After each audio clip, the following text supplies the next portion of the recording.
Hello and happy new year. And well, we're through 2020. Thank gosh for that. We've made it. We've made it, and we're here with optimism for 2021 and beyond. And let's just hope that everything is sorted. We've got vaccines coming down the line. The election's been certified. Brexit is done. Happy days. We're going to have a great time going forward next year. Now, I think you all know how this works. You've got to join the conversation. You've got to tell us you're out there. Write something in the comments box. Say where you are, what the weather's like. We just want to know who is out there. See those comments coming in. So I can see we're getting some people coming in. Hiya, Fiona from Paris, and we've got Elisa from Bangalore, and Rob from Boston, and people are coming. I won't put all these comments up, otherwise we will be here forever. So let's just say our special guest, actually, we've got obviously we've got Pat and we've got Julia. Our special guest is Rina, and I put this out before New Year, but let's just give you our quick happy New Year from all of us on the View from the Top.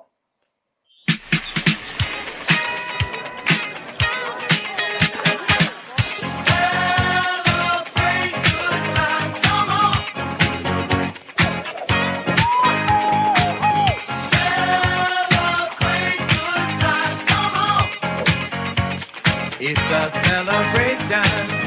Celebrate good times, come on.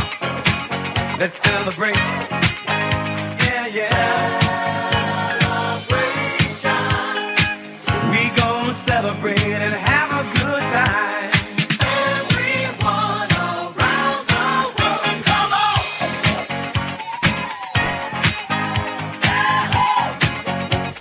It's a celebration.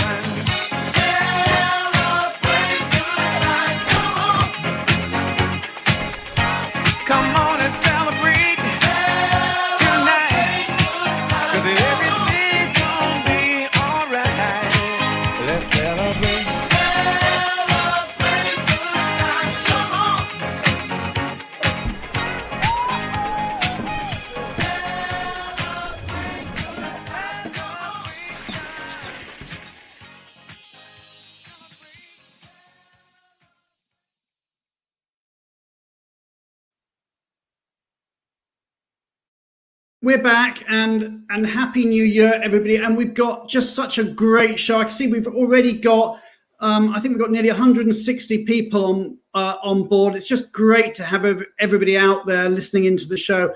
And today we've got Rina Montalvo from Newscorp, and Rina's going to share her story. And I said in the LinkedIn post earlier that it was a story that is going to inspire you. It might tug at the heartstrings. It's quite a story that Rina's going to share with us. Many of you will know Rina. She's the head of mobility at Newscorp, and indeed one of our top 100. Now let me just show you, and I'll give you a hint of where we're going. This is Rina today, and she is a trail runner. This, on the other hand, was Rina a few months ago. So, we all think we've had a pretty tough year in 2020, but Rina has had a particularly tough 2020, and she's very kindly agreed to share some of her story with us today, which is, we're really kind. It's really kind of you, Rina. We really appreciate that. So when Rina comes on, let's have lots of hearts, lots of applause, lots of love out there as we hear the story of Rina's 2020. Not only do you get to hear great stories, we also are approved for credits. You can get your GMS credits, your CRP credits, and we'll be releasing those at the end of the show. We've also, with our good friends at Rocket Mortgage. Rocket Mortgage is the new name of Quicken Loans. So you might know Quicken Loans, you might know Rocket Mortgage, but same people, a bit of a branding thing going on. They've organized for us to get HRCI and SHRM credits. We're changing things a little bit for 2020. So what we're going to do is the View from the Top is going to continue every other week, not every week. And the weeks in between, we're going to do a technology show. So we're doing a show called Benevo Bites that we ran occasionally on a Thursday. We're now moving that into the Wednesday slot. And next week, we've got a great show called Reinventing Lump Sum to Enhance Employee Experience. And we're going to show how technology and data can be used to really change things around for lump sum. So that's coming up on the 20th, this time next week. Obviously, there's other things going on in DC on the 20th as well. But for those of you who won't be watching the inauguration, there's this little show here to watch. And then the week after, on the 27th, The View from the Top is back. And I'm delighted to say we've got Ray Kirby, who's the head of global mobility at Twitter. Again, another company that has been in the news. So we've got really fascinating stuff coming on. And I'm just looking at these comments. We're now over 200 people are with us, which is great, and getting comments. And I see this comment from Rob Zeitz. Anyone else have an odd craving for Spanish vegan tweets? Now, this is all about product placement. I've got to tell you, Rob, that many of you will know of my daughter by name. Her name is Emma, and I named the Emmas after her. So if you've heard of the Emmas, you'll know about Emma. Emma is actually a vegan chef and cook and whatever, and that's her cookbook. So if anybody is interested in dairy-free, sugar-free, gluten-free stuff, then go to Amazon and get a copy of Vegan Treats. So there, my product placement worked a treat. So there you go, and no doubt I'll get a bunch of goodies from her to say thank you. Anyway, let's move on. What I want to do now is, let's just move that one off, is let's start talking about immigration. That's what we're here for. So what I'm going to do is let us find the one, the only Julia Onslow Cole to talk to us about immigration.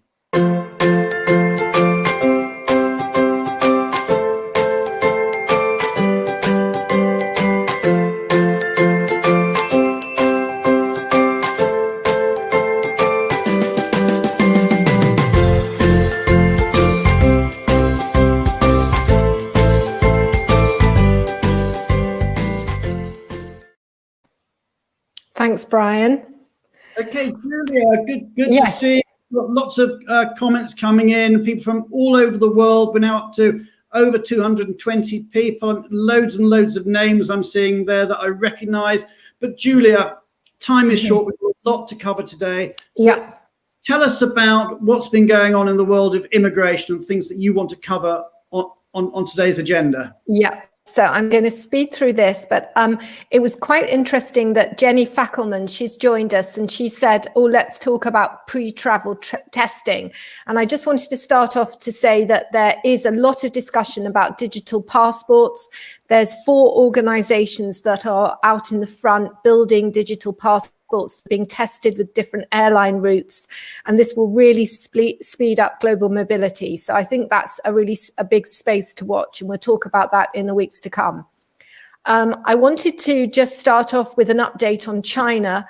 There are quite a few COVID cases here and around in China, and there's now 75 specific locations that have been designated hotspots. And the importance about this for your people who are in China is that these hotspots have extra checkpoints, extra COVID tests and quarantining in and out.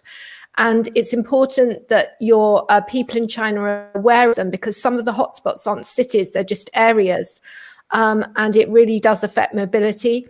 Also, you should be aware that now quarantine is actually up to, in many places, 21 days. So that's 14 days at a government facility and 7 days at home. And in some areas, it's a 28-day quarantine. And also the last thing is that the government in China have suspended visa invitation letters, particularly for Beijing and the Guangdong province. So things are really tightening up in China. Moving to Singapore, this is a bit of a trend, but because of the economic impact of COVID, Singapore is really tightening up on recruitment processes and the fair consideration framework. They're really clamping down on things like even the employment of dependents, wanting to make sure that their dependents are being given jobs which local people have had the opportunity to apply for. So this is something that's slightly different than before. And we are aware of a company that was recently put on a watch list. And you know, when they go on a watch list in Singapore, it's very difficult. It means that your applications can take up to 3 months to be processed. And this company had really good recruitment processes, but it found someone through their recruitment processes, then kind of paused the hiring, and then decided after a gap to rehire this, or to finally make the offer. And they were put on the watch list for not redoing the whole of the advertising requirements. So that's quite tough. Skipping over to Europe, the travel ban continues in Europe. So if you're a UK citizen, then remember you are not allowed to travel to Europe unless you can show a business exemption. I had someone who's very sweet ask me if he could go and finish his ski instructor exams last week, whether that would be business essential. And unfortunately, I didn't think it could be. So it is quite strict. And I think it's true to say a lot of companies are really reeling from the changes. And, I think that even though we had that long transition period, because we did have a long transition, but no agreement until right to the end of it, companies are really taking a while to get used to these new rules, particularly for British citizens who are now in Europe. And one big word of warning is a lot of people now are looking at posted worker directives and what they're doing, because remember that you were supposed to be doing things for British citizens, but now it's all becoming a bit more obvious. So a lot of companies, I would say the number one hot topic really is looking at your posted workers. And then just people will really have to start understanding the difference now. Yes. In work and business trips. Yes, doing work as well. Brits going to Europe that maybe never thought about it before. Yeah, but I mean, obviously some business visitors are caught by posted workers too. But I think what we're trying to do is over the next few weeks is we're trying sort of break this down a bit for people. But just wanting to give you sort of warning. Then the last thing is, if you look at the UK, the new UK immigration system is working fine, except that, everyone was very glad that we were getting rid of labour market testing, but it seems to have come in by the back door. Because Appendix D, which is the documents you have to collect, actually refers to, what testing you've done. So this, I think, hopefully is a wrinkle, and hopefully we will report next week that this has been ironed out. And then just keep reminding everyone, keep reminding you of the 30th of June deadline for the EU settlement scheme and the new frontier workers scheme. And also remember the same deadline in Europe for the Article 50 residence permits. So those are the key things I just wanted to draw out for you today.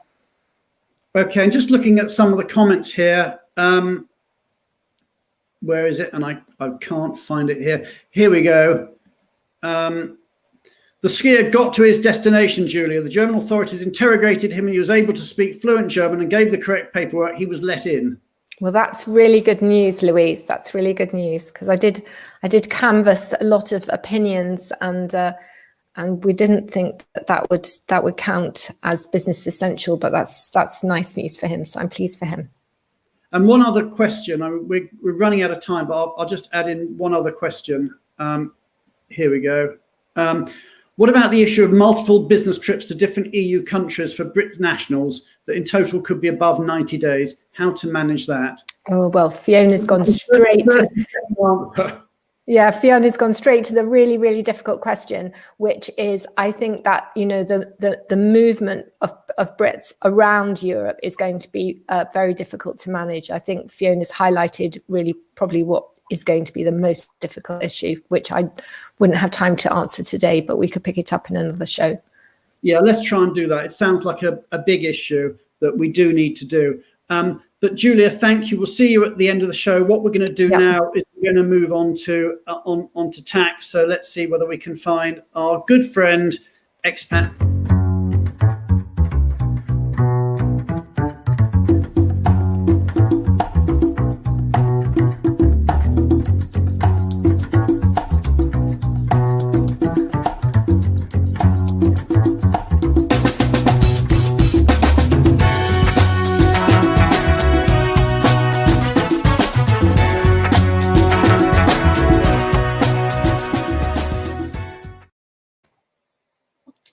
Hello, Pat. How are you doing?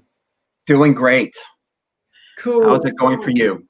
Yeah, all good. All excited about the new year and full of optimism. I'm sure it won't last very long, but at the moment I'm full of optimism. So anyway, you're going to be talking to us about the fascinating subject of social security coordination post Brexit, I believe. Post-Brexit, yes, we've been getting a lot of questions. What do you do for cross-border employees now that Brexit is in full force? And we at least have a little bit of understanding as to what will happen. The trade agreement that was signed and pulled into force at the beginning of January between the UK and EU includes a protocol on how to coordinate Social Security. And think of it like a totalization agreement. So conceptually, how it works will be that the basic rule, you have to pay Social Security where you're working, where you're performing the services. You can get exceptions to that if you are a detached worker going on a temporary assignment to a new country. You can get a certificate. That certificate coverage will only be available for 24 months. At the moment, there's no way to extend that beyond the 2 years. So that'll be different than what we've had in the past. And there will also be a provision for multi-state workers. So think of the commuter type arrangements where you're based at home and then spending some time in a different location within Europe. So if you spend at least 25% of your time in your country of residence, that is the location where you will be paying your contributions to Social Security. If that's not the case, if you're below the 25%, then you will be paying Social Security where the employer is based. So a slightly different interpretation. So really, the whole detached worker versus the multi-state arrangements will really be largely based on whether it's a temporary or more permanent basis. Under the new arrangements, it's not as generous as what we've seen in the past within the EU. Primarily is covering old age pension and access to healthcare in the host location. It won't cover family benefits, child benefits, family allowances and the like, and a few other things, cash benefits in particular.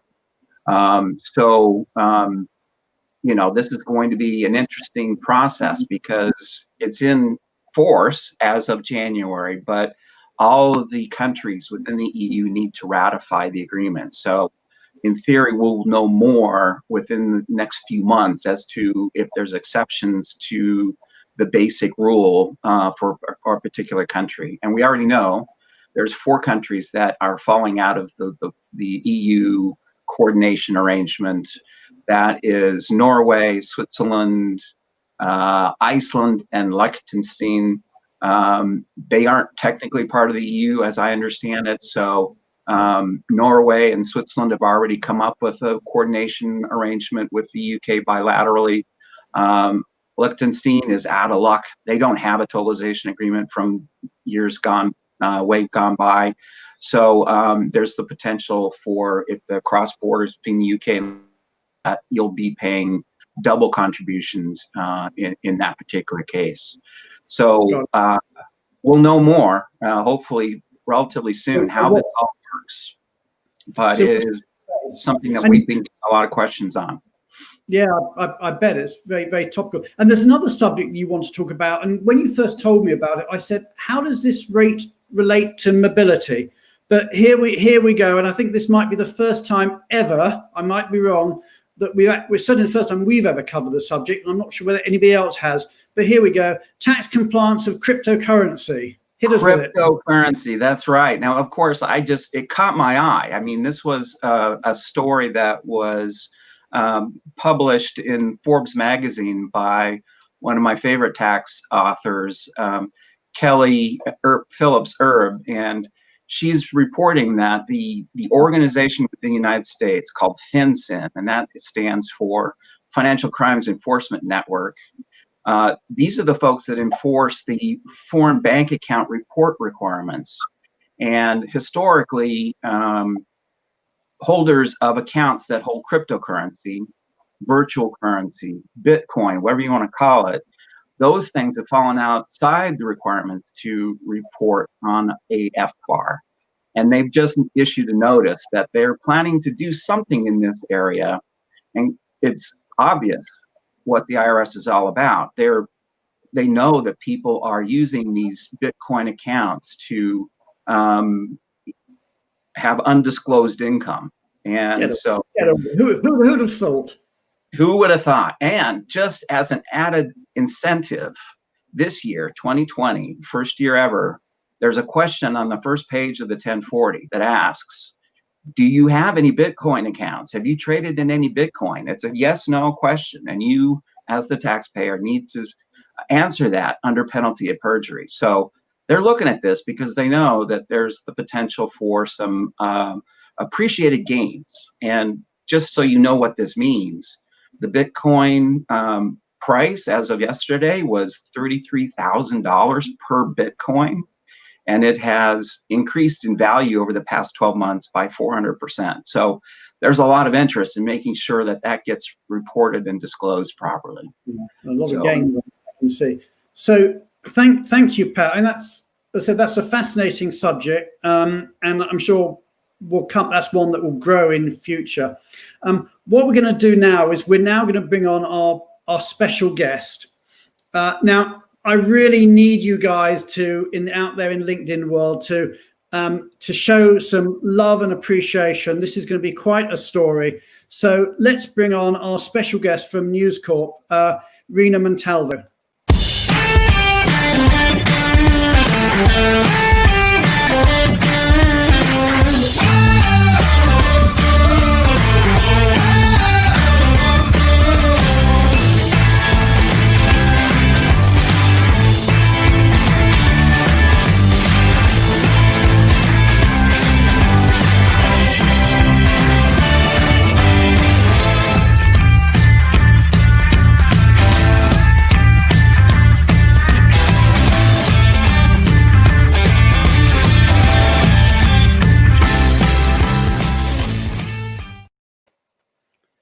Rina, oh, Pat, you're still here. Bye, Pat. I forgot to take your screen. Rina, you're here. You're with us. And Thank you so much. Thank you. Already, right. Rina, you're here. I mean, normally when I say you're here, I mean, that's just a phrase, but you're here. You survived. You made it after your awful 2020. And I'm sure everybody, they saw that picture. I'll just put it up. I mean, this is you out on the trail, and then this is you. That was in February, wasn't it, of this year? So yeah. You've had a pretty rough old year. We're going to get on to a bit about your background and about Newscorp, about mobility. But mobility is all about people. So tell us, Rina, what happened? So, I'm a runner. I'm a sprinter. I went to university for running. And when I moved to New York in 2024, I saw that the trend was everybody's marathon running. So I started running marathons, and I started experiencing neck pain and headaches, like on a daily basis. I was living off Tylenol and Advil. And when I went to get checked, I had an MRI, CT scan, they told me that I had a Chiari malformation. So basically what that is that a piece of your brain comes out of your skull, goes into your spine, and it was kind of crushed. So that was causing the headaches and the neck pain. At the beginning, they didn't think it was serious. They thought it would go away with time. And then I started losing my balance, and really experiencing on a daily basis, just massive pain. Couldn't even, I think I went to, I worked through it for months, thinking that, potentially if I stopped maybe sitting on the computer a certain way or running too many miles every day, it would stop. So eventually they told me that I needed brain surgery. And that's basically what happened. I interviewed. There's so much love coming here, Rina. I've got Vinny, Rina, amazing. You've got Kathy, so glad you're doing well. Great to see you after all this time. Debbie, who I know you teach with, great friend of yours. Rina is a fighter and a survivor. We've got Michael Quigley, a very inspirational mobility leader. Go, Rina. I should say, of course, you are one of our top 100. So we know you're loved by the profession because you were voted as such. So anyway, you had the brain surgery, and that was in February. It was February 19th. Okay, so that was just before COVID struck, and you were, I know, well, actually in that video I showed you as all the way from New York, but I know actually you've been living in California recently, and we'll get onto that. But you in New York at the time. Yes. And so you're in New York in a hospital just as COVID is hitting, which is probably not the place you want to be when. So tell me about. So you were, I don't know how long after surgery you woke up, but did you know COVID was around? So when I woke up, they spoke about a disease, something coming. So surgery was February 19th, and then I was out, I think 2 weeks later. But what happened was the medications that they gave me really did a number on my stomach. So I had to go back to the hospital in March. So I was released from the hospital, and they basically kicked me out because of COVID. You know, they basically said, look, we don't know what's coming. We don't know how serious this is, but you just had brain surgery. You have stitches, so we need to get you out. So basically, I think it was one day before. Hospital because hospital was too dangerous to be in. Yes. So they basically said, we want you out. And I basically was released one day before surgery. And I wasn't completely, I still had issues with, the medication, but they said, you'll survive at home. But if you stay here, we don't know what's, we don't know what's coming. So basically I went home still, in pain, and I was on lockdown for 2.5 months, completely. Okay. And because home for you is New York, and New York, of course, was pretty grim at that point. You had emergency hospitals in Central Park, as I seem to remember, and your building, I think you were telling me your building was pretty badly hit. So in my building, there were all the Mount Sinai nurses and doctors. We had residents who died from COVID in the building. And I lived literally 3 blocks away where that COVID hospital, where they put that hospital in Central Park. So I was in the middle of all this disaster that was going on. And my building, it was a great building. They basically said they knew that I had brain surgery. And they said, look, we're going to bring everything up to your apartment, to your door. Do not come out. So I was literally in lockdown in bed for 2.5 months. When we were released to go out, when Governor Cuomo said, lockdown is over, I couldn't even pick up a computer. It was too heavy. So could you talk or walk at that point? I had difficulty walking. I was able to speak, so that was never an issue. I think, nothing, memory or speaking was never an issue. I was just in massive pain, and walking, I had to learn how to walk again. I had to learn how to balance. So all that was a learning process. And of course, being stuck in bed, not having anybody being able to come in for therapy didn't help the situation. So you couldn't walk, and now this is you. I don't know when this photo was taken. How long ago was that? This was about 3 weeks ago. 2 or 3 weeks ago. Again, as we put up, you went from there to there, and that was a period of what, about start to finish? That was a period of about 6 months or so. Yes. And really it's 3 months, because lockdown, I think we were let out in May. And in May I was very weak and still suffering. So May, June, July, August, September, October, so it's about 6 months. Okay. So, I think we've all had a pretty rubbish 2020. I think there's probably nobody out there who really had a good 2020. But yours was particularly horrid. I said you're probably about the last person in the world to even know of coronavirus, because we all knew it was happening, and you didn't even know because you were in hospital at the time and you didn't know what you're doing. But but the love that you're getting out here is just unbelievable. I mean, just looking at some of these comments coming in, just amazing. These comments that are coming in. But let's move on, because let's just talk about you, and then I want to get into talk about Newscorp. Tell me about you, because you grew up in Germany, didn't you? Yeah. So basically, it's a little bit complicated. I'm an Army brat. So I was born in Puerto Rico, in San Juan, Puerto Rico. I went to university at University of Miami, graduated from Manhattan College, and then moved back to Germany. So my father is Puerto Rican. My mom is Puerto Rican German. My mom's side of the family is basically Army. They were, all born in Munich in the Army base. So that's how Germany comes into play. So I basically grew up in Germany and moved over to the United States in 2014. So I never worked in the US, lived here, went to high school because of running the university, but I started working for the first time in 2014 in the US.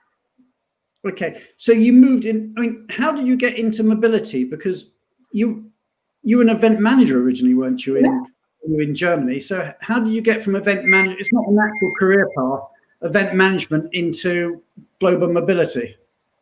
So when I was the event manager, I started reading. I was responsible for contracts and for acquisition, and all that kind of intrigued me. And then basically, after event management, I decided I need something more. Love working with people, love the law, love reading contracts, love all that aspect of it. So I decided to go into being an executive assistant. As an executive assistant, I started working in an HR department. And then I got into more of talent acquisition, recruitment. I kept still that structure with reading contracts, and I'm very, very much of a legal person, law person. So that kind of intrigued me until at the time the CHRO said to me, look, you love all this complex legal aspect of things. I think you would be really good in global mobility.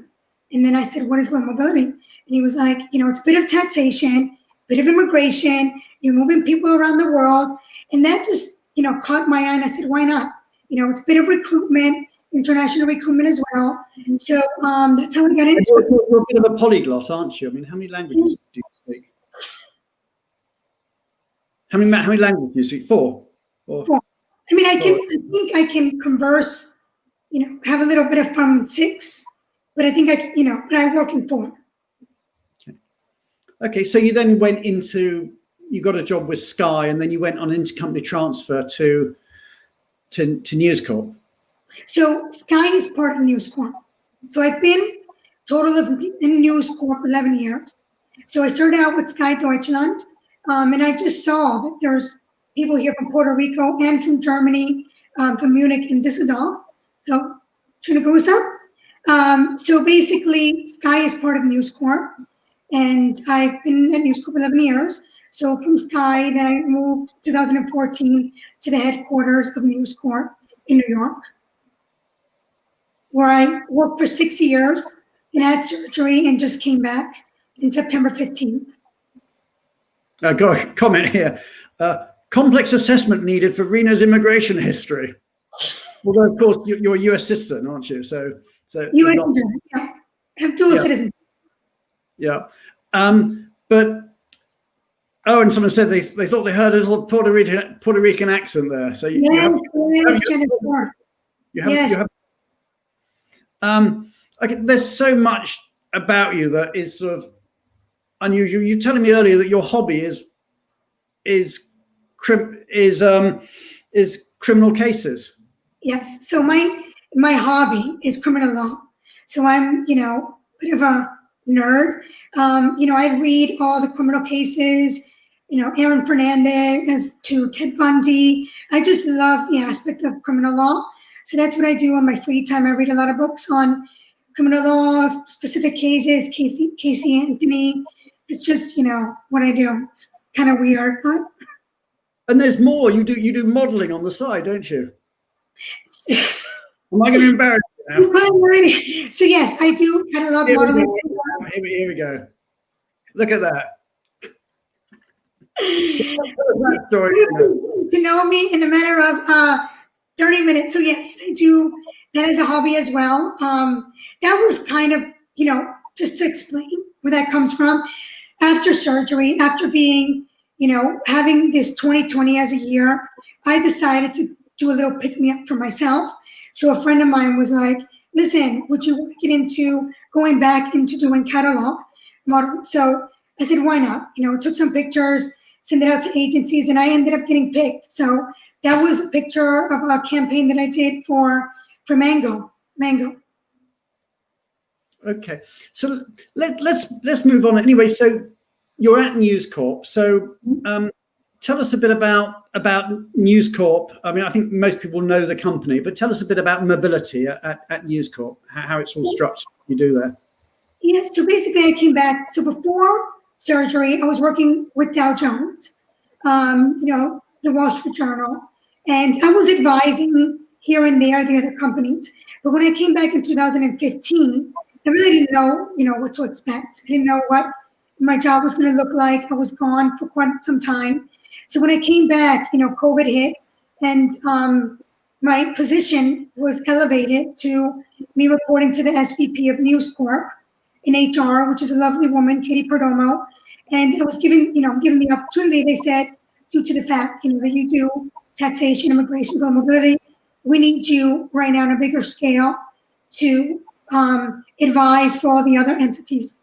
So basically, as right now, I advise for all 10 to 13 entities under Newscorp, basically putting in preliminary policies, working right now on projects with Workday, technology throughout the company, assessing case by case, working on, for example, I could be working right now, I'm working for a company, Storyfall, part of Newscorp, working on cases, international cases with Dublin and different employees working around the EU.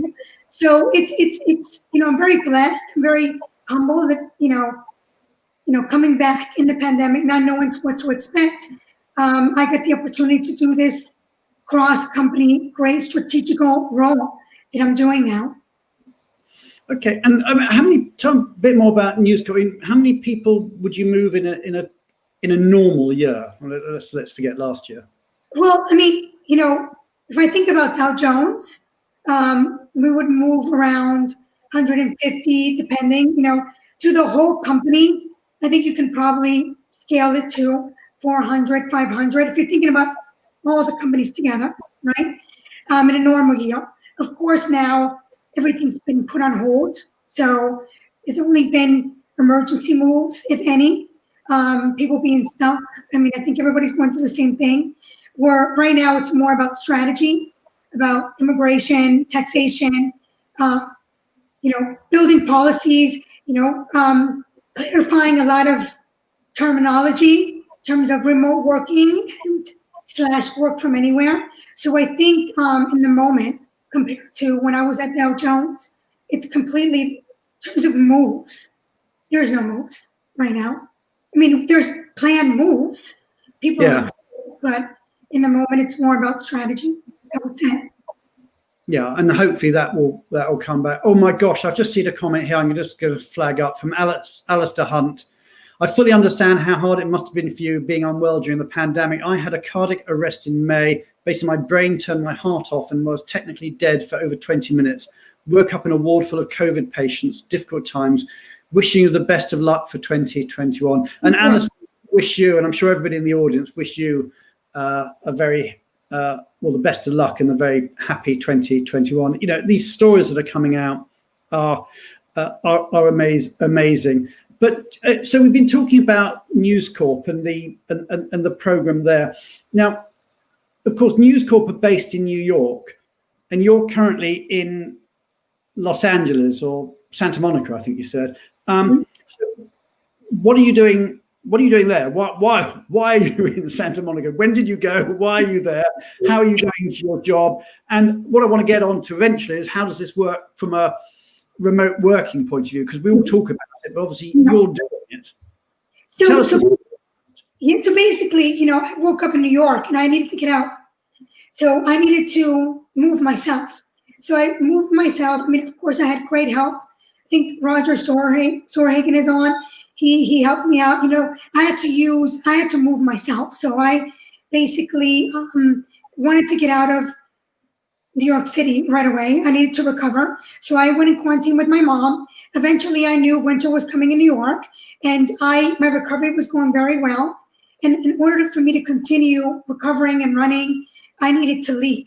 So I basically said, where can I go? I am not a Florida person. There's a backstory to that, but I'm not a Florida person. So I said, let me go to California. You were at university in Florida, weren't you? So you I went to obviously know. University of Florida, yeah. But 2020, I also had another tragedy after brain surgery, losing my brother to mental health.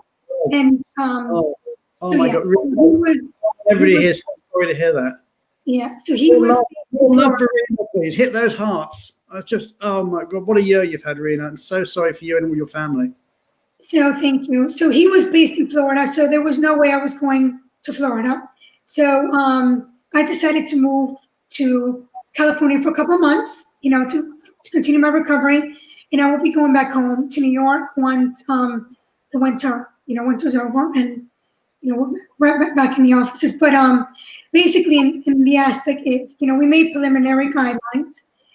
Domestically, yes, you can basically use the terminology working from anywhere. How does that work? 22 states have issued taxation guidance. California was one of them, where they said, individual tax, corporate tax.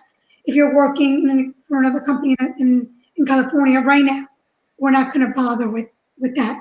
So, as long as you moved yourself and are going to be back in the office when the office opens up, and everything is still based in New York. I didn't move. I didn't change residency. My mail is still going to New York. So all those aspects of really compliance, I took into account, and that's why I was able to come here for some time, basically, an extended, work trip, sort of saying. When we get into international, it's not advised. We're not supporting that, just because it just becomes more complex. Of course, it's based, and I think everybody's going through the same thing, case by case. But I don't really. It's very difficult for me to use the terminology work from anywhere. I know a lot of universities are writing papers about work from anywhere, but for me, I see a difference between remote work policy and a work from anywhere policy, which I haven't seen yet. If anybody. What is Newscorp doing on, if you don't mind me asking, on policy on compensation? Because I know that's a bit of a hot potato. If people move to another location, do you stick with host location compensation, or do you adjust for a lower or higher cost of living, typically lower in the remote location? So at the moment, we're not doing anything. So at the moment, we're keeping it as is.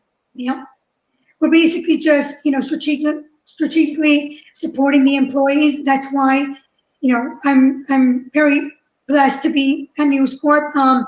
It's a very supportive company, I have to say. So there's been no changes, and that's it.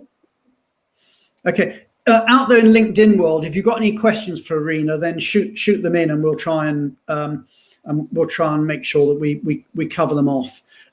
So we've talked a bit about your program, and you talked about the fact that no moves are really going ahead at the moment. And I know a lot of people are using that opportunity to try and be more strategic. And I know that's what you're getting. What is strategic for you? In your dream world, what are you seeking to achieve in terms of making mobility more strategic?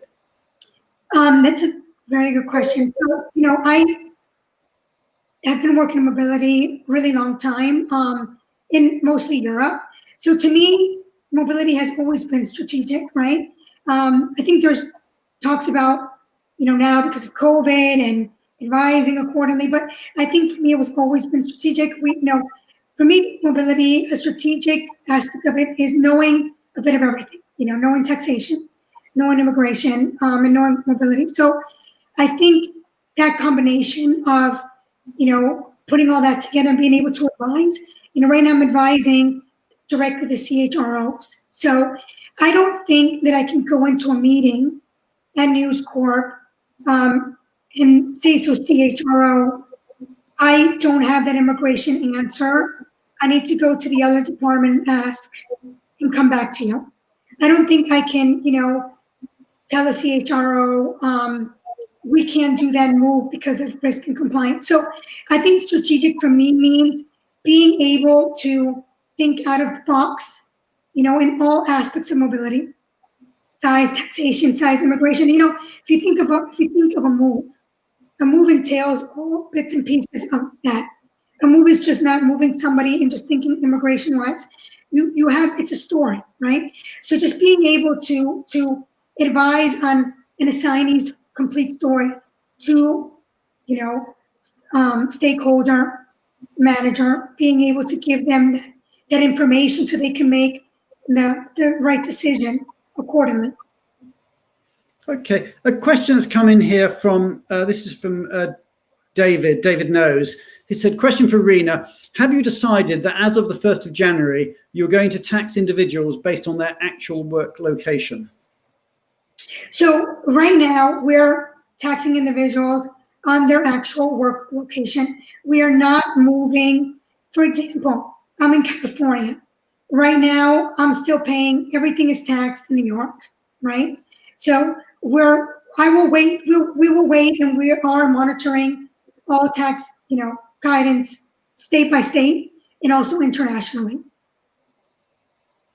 Okay, I want to move on the conversation, because one of the other things that you do, as if having criminal law as a hobby and modeling as a hobby and having serious illness and tragedy, as if that wasn't enough, another string to your bow is that you also teach mobility, which actually I do too at different universities, but you're teaching it at some pretty prestigious universities. I think you've been teaching at Harvard and Yale and NYU. Tell us about that, and tell us, because we all talk about mobility being strategic, but actually you're teaching it at some of the most strategic institutions in the world. So tell us a bit about what you're doing there. So, I think it all started off with, like I said, a lot of, the professors, they write amazing case studies.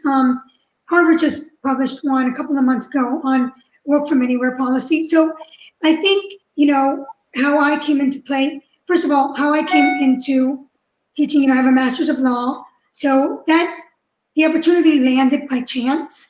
I was Harvard, just to take that as an example, Dick Burke from the company Envoy invited me to an event where the Harvard professor was there, and he was teaching on immigration. And then afterwards, he invited me to come and lecture at Harvard on immigration. And at the time I think it was a new Trump administration and travel bans that we were speaking about, and I lectured on that. So this year, 2021, I'm assistant professor at NYU, started off lecturing as a guest lecturer at NYU. And this year I'll be assistant professor to Professor McCarthy at the school, grad school. And this year, on top of that, I'm honored to have Debbie Conroy from Nike, who's going to be a guest lecturer. So I think that I'm bringing two worlds together. We have, and you know this yourself because you lecture as well. So you have the theoretical aspect of it. You have the book, for example, writing a paper on work from anywhere. And then you have the practical aspect. Like, how do you really bring that into play in the corporate world? So that's how the two worlds meet. So, the professors lecture on how theoretically you can work from anywhere around the world, right? How theoretically it's possible. But then I come in, and basically lecture on how it's really then done in the corporate world. What are the aspects we need to think about and break that down for the students. And this is what, as part of an undergraduate degree or No. MBA? Or? So I teach grad students. I don't teach undergraduates. They're all grad students, meaning that they're all working they're out there working in the corporate world. The last class that I had in 2020 for NYU, I had students from Talent, from Tiffany's. I had students from tech companies. They were joining. So these are really smart individuals that, know HR, know their stuff, have themselves also moved. So you really need to be on your game teaching these individuals, because it's basically not, it's a conversation. We learn from each other, right? I'm learning from the students and they're learning from me. So it's grad students. And is it mainly around the technical side, or are you doing stuff about the strategy and the structure of how mobility should run in those organizations? A bit of both. Basics, how mobility should run, and then current topics. For example, immigration is a current topic that Cornell would take into account. At NYU this semester, I'm teaching 3 courses. 2 are in HR and 1 is in marketing.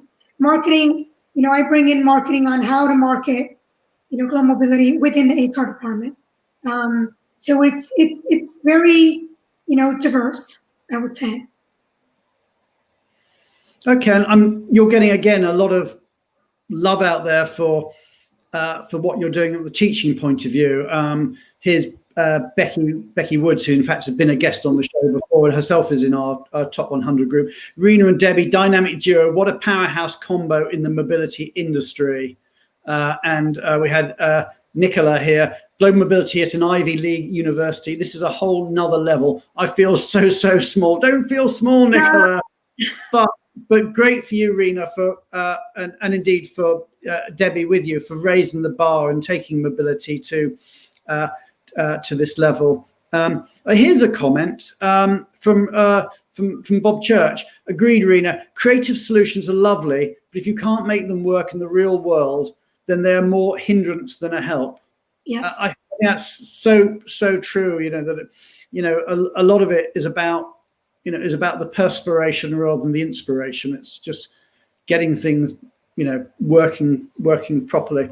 So, Rina, just getting on to moving the subject on a little bit. Tell me about what you've obviously seen a lot of stuff and you're teaching a lot. What do you think makes a great mobility leader? What is it that the industry needs I've been asking this question of a few of the people from the top 100 who've been on the show, but what do you think makes a great global mobility leader? I think, like I said before, I think it's important to know a bit of everything, right? You don't have to be an expert in taxes. You don't have to be an expert in immigration, but you need to know the basics, right? You need to be able to advise. You need to be able to be flexible. You need to be able to be find solutions for the business. So I think that's, what I strongly, and that's why I think that I did immigration law, and read about it and stay on in terms of taxation. I think it's important to kind of have that. Also talent, right now up and coming is a lot of talent mobility, to kind of know, a bit of everything to be able to advise and not always need to, go to another department and ask for advice, but that you can be the person out there. Why do we want to be part of this discussions? Why have we been saying for years we need to be part of? We need to be a part of the table, right? Why have we been wanting this? Right now, I think we've been having this opportunity since the travel ban, and right now even more, to show what we have and to let in the corporate world, them see that it's not just administration. We're not just moving, employees from A to B.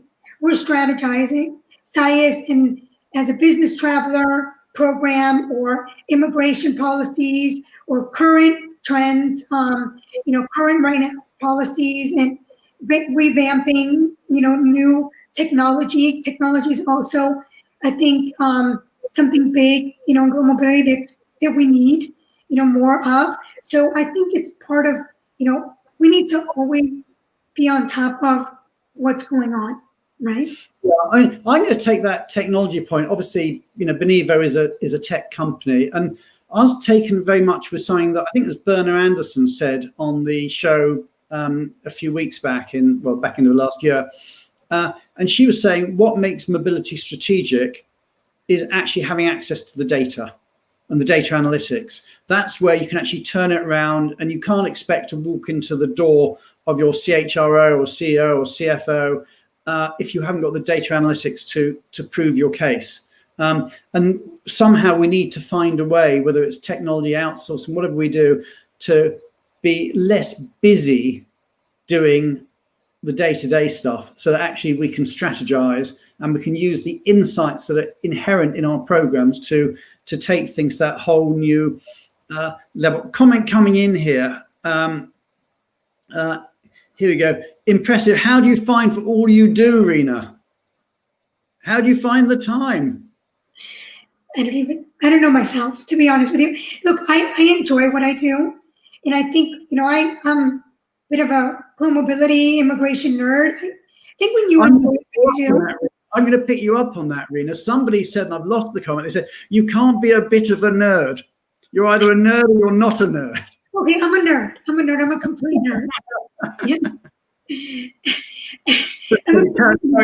I interrupted. From one nerd to another, I interrupted. No, you were speaking about technology. I want to continue on that point. Please do.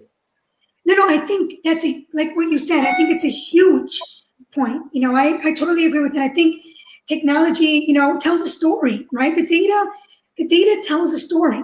And I think, especially when you're speaking to, C-level, executives and CHROs, they want data. They want a story behind it. They want to understand, why certain decisions are being made.